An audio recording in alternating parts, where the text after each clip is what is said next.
That's a good question. Let me think about that one.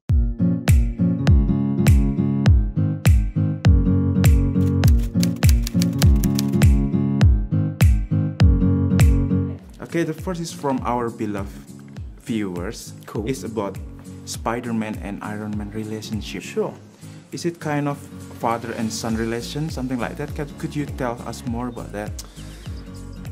Yeah, you could say that. It kind of is a father-son relationship. I think it's a very interesting relationship from the point of view of Tony Stark, because, you know, all of a sudden he has a responsibility to be looking after someone, and it's just something we haven't necessarily seen as much in depth from that character. But for Peter Parker, it's interesting because not only does he kind of look at him like a father figure, but also like a hero. You know, he is Iron Man, so it's a really fun dynamic between the two characters. That's great. That's very magnetic field of the Iron Man and Spider-Man relationship. Yeah. And then every Marvel's heroes has a uniqueness. For example, Captain America with leadership, Iron Man with its witty and genius. How about Spider-Man? Can you tell us about Spider-Man?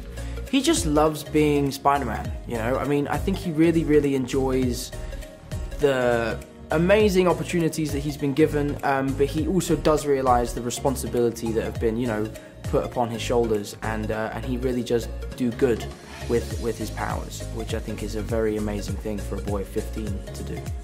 Can you describe it in one word, maybe? One word, amazing. Amazing Spider-Man, okay. It's a tricky question between Aunt May and then Ned Leeds and then Tony Stark. Which one brings most empowerment to Spider-Man? Which one brings the most empowerment to Spider-Man?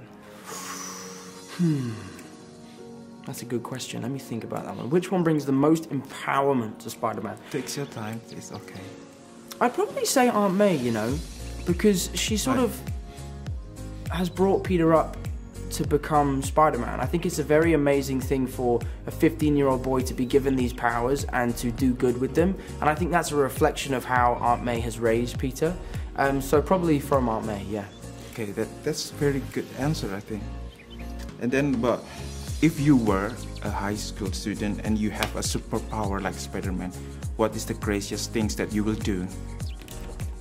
I would probably keep them a secret and be like the best sportsman in the school, you know? The best sportsman? That would probably be my thing. I would just play rugby and be the best, but not tell anyone I had superpowers. And you will win all of the... Win all the games, yeah. Okay. And then, seeing all of these superhero movies in Marvel, something like that, what kind of impact that you get from seeing these superhero movies?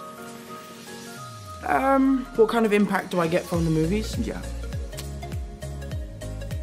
I love these movies and I've always had a lot of fun watching them. It's very cool to see different types of people given this kind of power and see what they do with it. I think it's very interesting now, especially with Spider-Man, to see how diverse our cast is and what John did by, you know, not casting because of race or where you're from, but because of who's best for the role. And I think this, above most superhero movies, will be very impactful, especially to the modern generation, where everyone is, you know, coming together and loving one another. Okay. And then Spider-Man will be the new member of AVENGERS. What kind of role that he will get in the AVENGERS? I mean, for the leader, they have Captain America and something like that.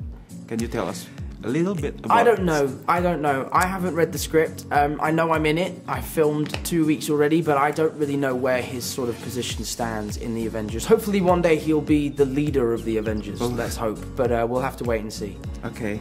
And what about your favorite Spider-Man story?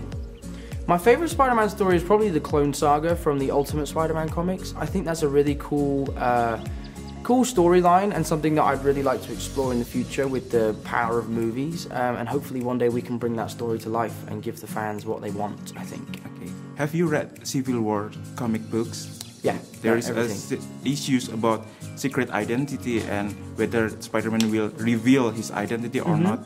What do you think about that?